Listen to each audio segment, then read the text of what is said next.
Welcome friends, আশা করছি তোমরা সকলেই ভালো আছো এবং সুস্থ স্বাভাবিক আছো। তো আজকে আমি তোমাদের সঙ্গে বেশ কিছু প্রশ্ন উত্তর পর্ব নিয়ে আলোচনা করার চেষ্টা করছি। যে প্রশ্ন উত্তর পর্বগুলো তোমাদের বিভিন্ন জায়গায়, যেমন হচ্ছে আমাদের হোয়াটসঅ্যাপ গ্রুপেও কিছু প্রশ্ন করেছিল এবং তার পাশাপাশি ইউটিউব কমেন্টেও কিছু প্রশ্ন এসেছিলো। তো সেইগুলোকে এক জায়গায় কালেক্ট করে আমি প্রশ্নগুলো আলোচনা করার চেষ্টা করব। তো প্রত্যেকটা উত্তর আমি নিজের মতন করে দেওয়ার চেষ্টা করছি। তারপরে তোমাদের যেটা ভালো লাগবে তোমরা সেটা নিতে পারো, বা তোমাদের যদি যেটা মনে হয় যে না এটাকে আরও একটু ভালোভাবে বেটার কোনোভাবে তোমরা সেটাকে বিশ্লেষণ করবে, তোমরা সেটাও করতে পারো, ঠিক আছে। আর এইরকম ইন্টারভিউয়ের প্রস্তুতির জন্য আমরা সকলের অনুরোধে একটা ছোট্ট ব্যাচ আমাদের তৈরি হয়েছে। খুব বেশি ক্যান্ডিডেট নাই, তো যদি তোমরা মনে করো যে না সেখানেও যুক্ত হব, সেখানেও হতে পারো। তো এই নাম্বারে হোয়াটসঅ্যাপ করলে মোটামুটি সেখানে আমরা তোমাদেরকে যুক্ত করে নিয়ে সেখানকার আলোচনাও তোমরা অংশগ্রহণ করতে পারবে। তো আজকে যে ক্লাসটা তোমাদের করব সেখানে বেশ কিছু প্রশ্ন তোমাদের আছে। যেমন একজন আমাদের ভাবী শিক্ষক প্রশ্নটা এরকম রেখেছে যে একটা বাচ্চা ক্লাসের মধ্যে কান্নাকাটি করছে, তার কারণ তার যে হাতের 5টা আঙুল নেই, 4টি আছে, সেই জন্য তখন তাকে কিভাবে বোঝাতে হবে। তো যদি তোমাকে এরকম সিচুয়েশন বেসড কিছু প্রশ্ন করে, তো তোমার মাথার মধ্যে নিয়ে আসবে সেই ছেলেটাকে বা সেই বাচ্চাটাকে সেই মুহূর্তে তার হাতের সামনে কিছু রিয়েল বা বাস্তব উদাহরণ দিয়ে কীভাবে বোঝানো যায়। তো এটা আমার মাথায় যেটা সবার প্রথমে এসেছে, দেখবে আমরা সরকারিভাবে কোনো বই পেলে অনেক বইয়ের পৃষ্ঠা কিন্তু জোড়া থাকে, কিন্তু পরিষ্কারভাবে কাটা থাকে না, বা কিছু পৃষ্ঠা ভাঁজ হয়ে থাকে বা প্রিন্টিং মিস্টেক হয়ে থাকে। তো আমি সেই বাচ্চাটার কাছে সেই রকম দুটো বই উপস্থাপন করব এবং তাকে বলবো, দেখো এই দুটো বই কিন্তু একই বই, তোমাদের ক্লাসেরই বই, কিন্তু দেখো সেই বই দুটো যখন আমাদের কাছে স্কুলে এসে পৌঁছালো, দেখো এই বইটা এরকম, এই বইটাতে একটু এরকম ডিস্টার্ব আছে। এবং এর মাধ্যমে বাচ্চাটাকে আমি এটাও বোঝানোর চেষ্টা করব যে এই বই দুটো কিন্তু একই জায়গা থেকে একই রকমভাবে এসেছে, অর্থাৎ এদের দুজনেরই জন্মস্থল একই, কিন্তু জন্মগত থেকেই এরা কিন্তু এরকমভাবে তৈরি হয়েছে। এখানে কিন্তু আমাদের স্কুলের কারো কোনো কিছু করার নেই। এবং এটার মাধ্যমে সেই বাচ্চাটাকে আমরা বলবো এবং তাকে সাহস দেব যে দেখো তোমার যেটা হয়েছে এটা কিন্তু তোমার সম্পূর্ণ জন্মগত ব্যাপার, এবং এইটা হওয়ার পেছনেও বেশ কিছু বিজ্ঞানসম্মত কারণ আছে, যেটা তুমি পরবর্তী যখন সময় হবে, বড় হবে, তখন কিন্তু সেই বিষয়টা তুমি জানতে পারবে। কারণ সেই ছেলেটা যেহেতু প্রাইমারি স্কুলে পড়ে, আমরা কিন্তু ওখানে জিন বা তার ক্রোমোজোম এই ব্যাপারগুলো তাকে বোঝাতে পারবো না, কিন্তু তাকে এটা আশ্বস্ত করতে পারবো যে সে বড় হলে কিন্তু এই বিষয়টা অবশ্যই জানতে পারবে। অর্থাৎ আমার বলার উদ্দেশ্য হচ্ছে তার সামনে আমি বইয়ের উদাহরণটা নেব এবং বইয়ের উদাহরণটা দিয়ে তাকে বোঝাবো, তাকে আশ্বস্ত করব যে বইটা যেমন আমাদের জন্মগত থেকে এরকম ত্রুটি নিয়ে জন্মেছে, সেরকম তোমার মধ্যেও এই ত্রুটিটা জন্মগত, এখানে কিন্তু আমাদের কিছু করার নেই। এর পেছনে কিন্তু জিনগত যে সমস্যা আছে বা ক্রোমোজোমগত যে সমস্যা আছে সেগুলো তুমি বড় হলে শিখতে পারবে। তুমি চাইলে এটাকে গুছিয়ে বলতে পারো। নেক্সট কি প্রশ্ন করেছে একজন এরকম যে তুমি তুমি কেন এই দুর্নীতির মধ্যেও এই পেশাতে আসতে চাইছো। তো এটা যদি প্রশ্ন করে তাহলে তোমাকে যেটা প্রথমত একটা জিনিস তোমাকে বলতে হবে যে স্যার আমি মনে করি যে কোনো বিষয়ের সর্বসময়ে পজিটিভ এবং নেগেটিভ দুটো দিক সর্বদাই থাকবেই, ঠিক আছে। এবার কিছু শ্রেণীর মানুষ আছে যারা সর্বদাই ওই অসৎ উপায়টাকেই তাদের জীবনের যে কর্মনির্বাহ হিসাবে ওটাকে ধরে নিয়েছে এবং তারা ক্রমাগত এই অসৎ কাজটি করে চলেছে। এবং আমাদের যে সরকার, আমাদের যে প্রশাসন তাদেরকে কিন্তু তাদের যে যথাযথ শাস্তি সেটা কিন্তু দিচ্ছে। এবার আমি তাদের বাইরে থেকে আমি একজন সৎভাবে এই কর্মতে বা এই পেশাতে বা এই শিক্ষকতা লাইনে আসতে চাইছি, তার কারণ সেই অসৎ মানুষদেরকে যেমন আমি প্রত্যক্ষভাবে জবাব দিতে পারবো যে দেখো আমি আমার নিজের যোগ্যতায় সৎভাবে চাকরিটা পেয়েছি, এর পাশাপাশি পরোক্ষভাবে আমার সমাজকেও এই বার্তা দিতে পারবো যে তোমরা কোনো অসৎ উপায় অবলম্বন না করেও এই চাকরিতে কিন্তু তোমরা আসতে পারবে। তো আমার মনে হয় এরকম কিছু উত্তর তোমরা চাইলে দিতে পারো, যার মাধ্যমে তুমি সৎভাবে এই পেশাতে যেমন আসছো এবং সেই যে মেসেজটা, সেই যে বার্তাটা তোমার সমাজে ছড়াচ্ছে। কারণ সমাজে যখন তুমি চাকরি পাবে, সমাজের আশেপাশে সবাই জানবে যে তুমি কেমন, তুমি কিভাবে চাকরি পেলে, অতএব তোমার চাকরি পাওয়াটা কিন্তু তাদের কাছে একটা বিশেষ বার্তা যাবে যে না ওই ছেলেটা সৎভাবে চাকরি পেয়েছে, ঠিক আছে। এবং এটাতে কী হবে, আর 5 জনকে মোটিভ দেবে যে না ও পেরেছে, তাহলে আমিও পারবো, সৎভাবেই পারবো। তো এই বিষয়টা তুমি চাইলে উপস্থাপন করতে পারো। তারপরে একজন প্রশ্ন করেছে এরকম যে ইতিহাসে মুঘল সাম্রাজ্য বাদ দেওয়া হয়েছে, এই বিষয়ে কি মতামত আপনার আছে? তো দেখো, আমি একটা জিনিস সর্বদাই বিশ্বাস করি, এবং এটা আমার কথা না, একজন বড় বড় দার্শনিক বা বিজ্ঞানী যাই বলো তাদের কথা। তারা একটা জিনিস বলে যে there is nothing permanent except changing.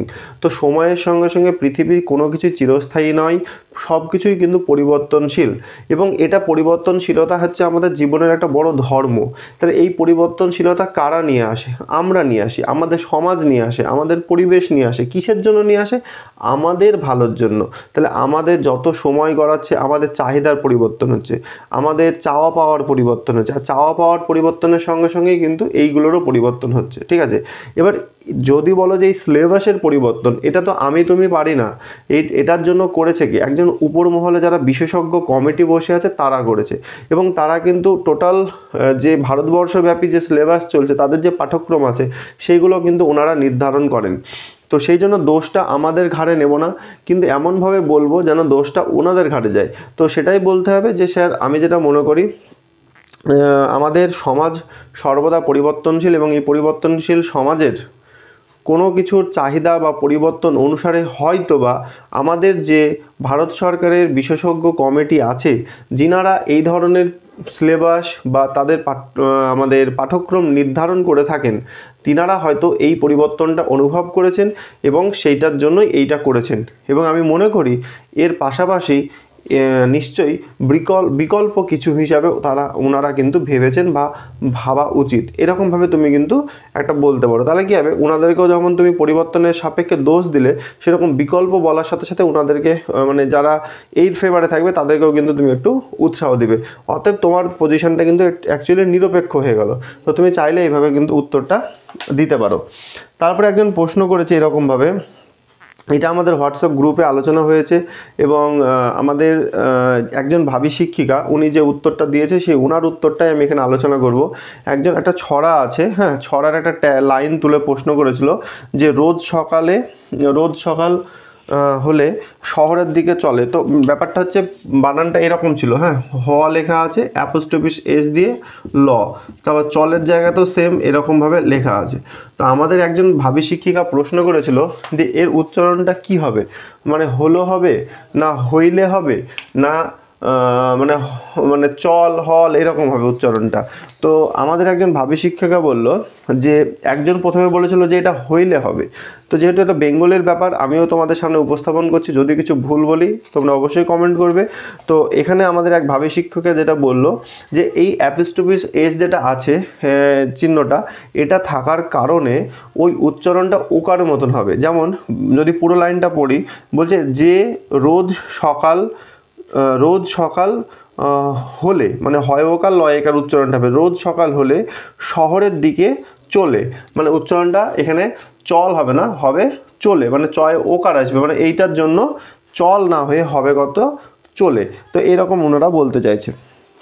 আরেকজন ভাবী শিক্ষক আমাদের জার্জিস আলম, উনি প্রশ্ন করেছেন এরকম যে ব্রিজ কোর্স কি। তো প্রথমত আমি তোমার জার্জিসকে একটা জিনিস বলবো, ব্রিজ জিনিসটা কি। ব্রিজ হচ্ছে এই পারে কিছু জিনিস আছে, এই পারে কিছু জিনিস আছে, আমি এপার থেকে ওপারে যাওয়ার জন্য আমরা কিন্তু কি করি, এই ব্রিজটা নির্মাণ করি, যাতে আমরা কিন্তু খুব সহজে এই পার থেকে ওই পারে যেতে পারি। অর্থাৎ দুটো কোর্সের মধ্যে একটা ব্রিজ পার করলে কিন্তু তুমি এই কোর্স থেকে ওই কোর্সে পৌঁছাতে পারবে। তো ব্রিজ কোর্সের কাজটা কিন্তু সেম তাই।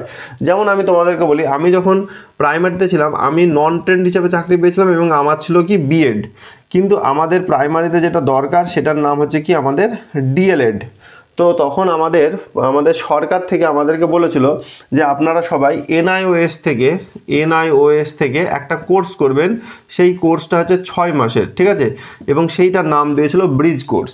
তাহলে ব্যাপারটা বোঝার চেষ্টা করো, ব্রিজ কোর্স হচ্ছে এমন একটা জিনিস যেটা দুটো কোর্সের মধ্যে একটা সেতু বন্ধন করবে, এবং সেটা কি একটা কোর্সকে আরেকটা কোর্সে কিন্তু আপগ্রেড করে দিচ্ছে। যেমন বিএডটাকে আমাকে ডিএলএড কনভার্ট হচ্ছে, মানে আপগ্রেড হচ্ছে। তো এটাই হচ্ছে আমাদের ব্রিজ কোর্সের মেন ভূমিকা। তারপরে আর তুমি একটা প্রশ্ন করেছিলে আরেকটা, যে মাতৃভাষা দিবসে কিভাবে আপনি শিক্ষার্থীদের সামনে আপনার বক্তব্য রাখবেন, এরকম কিছু একটা প্রশ্ন ছিল। তো আমার যেটা মনে হয়, মাতৃভাষা বলে না, স্বাধীনতা দিবস, প্রজাতন্ত্র দিবস, নেতাজির জন্মদিন বা আদার্স যে কোনো দিবস যদি স্কুলে পালন করা হয়, আমি বারবার এর আগের বছর থেকেও এই কথাটা বলে আসছি, যে কোনো দিবস পালনের মেন উদ্দেশ্যটা আমাদের বুঝতে হবে। দিবসটা দেখা যাচ্ছে আমাদের 21শে জানুয়ারি ভাষা দিবস, ফেব্রুয়ারি ভাষা দিবস হিসেবে তুমি পালন করতে চাইছো। তাহলে দেখো, ভাষা দিবসটা কিন্তু বহুদিন পূর্বের ঘটনা, কিন্তু সেটা হচ্ছে অতীত। আমরা আজকে বর্তমানে 2024 সালে দাঁড়িয়ে কিন্তু 21শে ফেব্রুয়ারি সেটা উদযাপন করব। তাহলে সেটা বর্তমান, কিন্তু যারা আমাদের সামনে উপস্থিত, যারা ছোট ছোট বাচ্চা, তারা কিন্তু ভবিষ্যতের নাগরিক। তাহলে আমাদের বলার উদ্দেশ্য এমনই থাকবে যেন অতীতের ঘটনাকে বর্তমানের পরিস্থিতি অনুযায়ী আমরা ব্যাখ্যা করব, এবং সেটাকে কিন্তু চেষ্টা করতে হবে যেন সেই ব্যাখ্যাটা ভবিষ্যৎ প্রজন্মের কাছে একটা বার্তা হয়ে যায়। অর্থাৎ আমাকে পরিস্থিতি অনুযায়ী ব্যাখ্যা করতে হবে। আমি যদি প্রাইমারি স্কুলে বক্তব্য রাখি, তাহলে আমার বক্তব্যের মাত্রা এমন লেভেলে রাখতে হবে যেন সেই জায়গাকার বাচ্চাগুলো বুঝতে পারে। কিন্তু আমি যদি সেই বক্তব্যটা একটা ক্লাবে রাখি, তাহলে আমাদের বক্তব্যের মাত্রাটা সেই রকম বাড়াবো, মানে ব্যাপারটা হচ্ছে এরকম। তো সেটাই বলবে যে তুমি একটা কথাই বলবে, স্যার যে কোনো স্থানে যে কোনো জায়গায় একটা দিবস পালনের মূল উদ্দেশ্য হচ্ছে অতীতের কোনো ঘটনাকে বর্তমান পরিস্থিতি অনুযায়ী ব্যাখ্যা করে ভবিষ্যৎ প্রজন্মকে বার্তা দেওয়া। অতএব আমি এই বক্তব্যটা কোথায় রাখছি সেটা সর্বাপেক্ষা আমার কাছে গ্রহণযোগ্য হবে।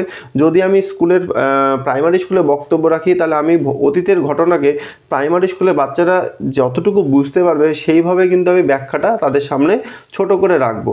কিন্তু সেই ব্যাখ্যাটা যদি আমি একটা ক্লাবে রাখি, তখন কিন্তু আমি সেটাকে বিস্তারিত রাখবো, কারণ ক্লাব হচ্ছে ওপেন জায়গা, সেখানে আর 5টা মানুষ 5ভাবে কিন্তু বিষয়টাকে আলোচনার মধ্যে নিয়ে আসবে। এভাবে তুমি উত্তরটা কিন্তু দিতে পারো।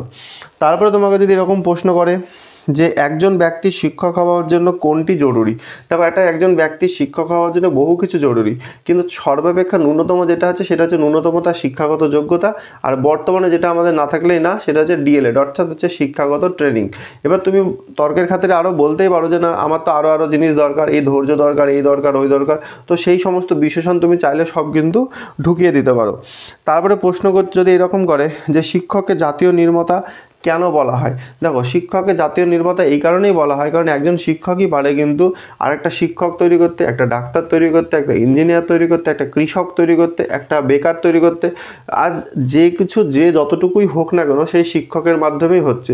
তো সে সকার হোক বা বেকার হোক, প্রত্যেকটা মানুষের অবদানের পেছনেই কিন্তু সেই শিক্ষকের ভূমিকা কোনো না কোনো অংশে কিন্তু থাকবেই। তো সেই জন্যই বলছে আজকের যারা শিশু তারা ভবিষ্যতের নাগরিক, আর ভবিষ্যতের নাগরিক মানে তারা দেশের নাগরিক। সেই অর্থে তুমি কিন্তু এই কথাটা কিন্তু বলতেই পারো যে শিক্ষককে জাতীয় নির্মাতা বলা হয়, কারণ বেকার থেকে সকার সবার উন্নতির বা তার যে বর্তমান পরিস্থিতি, তার পেছনে কিন্তু শিক্ষকের অবদান অবশ্যই আছে। তারপরে প্রশ্নটা যদি এরকম থাকে যে একটা শিক্ষা কখন প্রকৃত শিক্ষা রূপ নেয়, তো দেখো, প্রকৃত শিক্ষা বলতে শিক্ষা মানে কি, আমাদের একটা শিক্ষাকে আমরা ক্লাসের মধ্যে উপস্থাপন করছি এবং সেটাকে দীর্ঘদিন যাতে আমাদের মানে ব্যাপারটা হচ্ছে আমরা একটা জিনিস পাঠ করলাম ক্লাসে, সেটা তো আমাদের সমাজে পরবর্তীতে প্রকাশ পাবে। তো একটা ক্লাস তুমি নিলে আর কি, ধরো একটা কিছু বোঝালে, কথার কথা তুমি যোগ বিয়োগ পড়ালে বা গুণ ভাগ পড়ালে, তো সেটা তো তোমার সেই ছেলেটা বা সেই শিক্ষার্থীটা তো বাস্তবে তাকে প্রয়োগ করতে হবে, এবং সে যদি সরাসরি প্রয়োগ করতে পারে তবে তো তোমার শিক্ষার মান উন্নয়ন হবে। তো মানে ব্যাপারটা হচ্ছে প্রকৃত শিক্ষা কী, এটা জানতে চেয়েছে। তো ব্যাপারটা দেখো, আমি ধরো 2 + 2 = 4 শেখালাম, কিন্তু সেই বাচ্চাটা যদি একটা দোকানে গিয়ে 2 + 2 = 4 টাকা না বোঝে, বা দুটো চকলেট 4টে চকলেট না বুঝতে পারে, তাহলে তো তাকে আমার শেখানোর কোনো দাম থাকলো না, সে তো বাস্তবে কিছু প্রয়োগ করতে পারলো না। তো সেটাই এখানে বলবে যে স্যার একটা প্রকৃত শিক্ষা তখনই সম্ভব হবে যখন সেই শিক্ষার্থীটা সক্রিয় অংশগ্রহণ করবে। অর্থাৎ সে যদি অ্যাক্টিভলি অংশগ্রহণ করে, তাহলে সে কিন্তু একেবারে না বোঝা বা না শেখা হবে না। আর সে যদি শিখতে পারে, তাহলে কিন্তু সে বাস্তবে অ্যাপ্লাই অবশ্যই করতে পারবে। তো সেই জন্য শিক্ষার্থী অনেক পয়েন্ট হবে, তার মধ্যে একটা গুরুত্বপূর্ণ পয়েন্ট হচ্ছে শিক্ষার্থীর সক্রিয়তা। তারপরে প্রশ্ন যদি এরকম থাকে যে নবোদয় বিদ্যালয়গুলি কেন শুরু করা হয়েছিল, তো এটা আমরা সবাই জানি। একটা জিনিস মাথায় রাখবে, নবোদয় বিদ্যালয় কিন্তু প্রত্যেকটা ব্লকেও থাকে না, প্রত্যেকটা মানে কি বলে পঞ্চায়েতেও থাকে না। নবোদয় বিদ্যালয় থাকে একদম প্রত্যেকটা ডিস্ট্রিক্টে একটা করে। এবার আমাদের পশ্চিমবঙ্গে বর্তমানে সম্ভবত 20টা নবোদয় বিদ্যালয় আছে, তার মানে কিছু কিছু ডিস্ট্রিক্ট কিন্তু বাদ যাচ্ছে। তো তোমরা নবোদয় বিদ্যালয় সম্পর্কে অবশ্যই খোঁজ খবর রাখবে। আমাদের রিজিয়ন সম্ভবত পাটনা রিজিয়নে আমাদের নবোদয় বিদ্যালয়টা আছে, যেখানে আমাদের বিহার, ঝাড়খণ্ড এবং পশ্চিমবঙ্গ এই 3টে রাজ্য ওখানে অ্যাড হয়ে আমাদের নবোদয় বিদ্যালয়গুলো তৈরি হয়েছে। তো মাথায় রাখবে, নবোদয় বিদ্যালয় মেনলি মেধাবী কিন্তু দুস্থ এই রকম মানুষের জন্যই, শিক্ষার্থীদের জন্য তৈরি করা হয়েছিল। যেখানে শহরের স্কুল অনেক এগিয়ে যায়, সেখানে গ্রামের ছেলেমেয়েরা অনেক পিছিয়ে পড়ে, কিন্তু তার যথাযথ মানে কি বলবো, ট্যালেন্ট আছে এক কথায়, বা তার একটা পড়ার কোয়ালিটি আছে, কিন্তু সে পিছিয়ে পড়ছে।